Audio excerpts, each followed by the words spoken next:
All right, guys, we're up in Oceanside today, and we're talking with the Lord of Boards, Mr. Sean Mattison.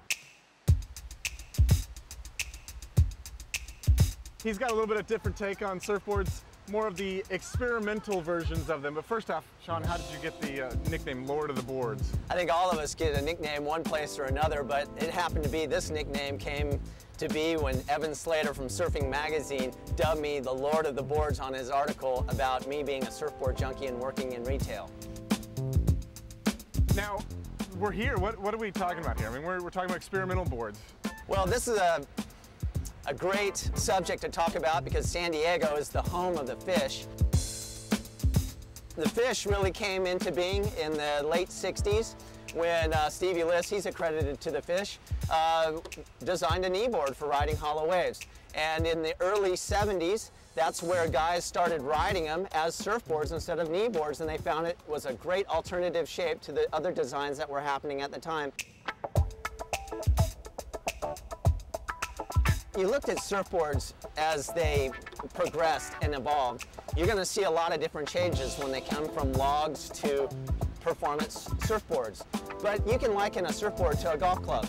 There's a different job for every board, and the surfboard itself is an emotional piece of equipment.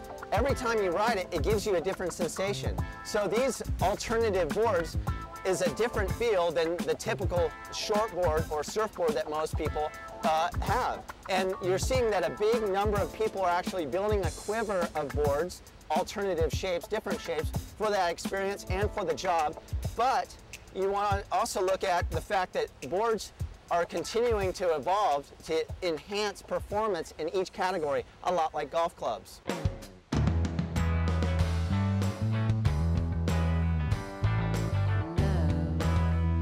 Do you have a board specific for each wave? I mean, obviously we have guns for big waves. Would this be a board for any type of wave, or are we talking small beach break like we have here today? You've got wave conditions, but you've also got a state of mind. For instance, the feeling of a board like this with a large wood keel, this is what a true fish is. So the way that this board is designed has a certain feeling, or it responds a certain way. Now when you get into boards like what you're holding, this is a manipulation of a fish, and you're changing the overall design to enhance a performance.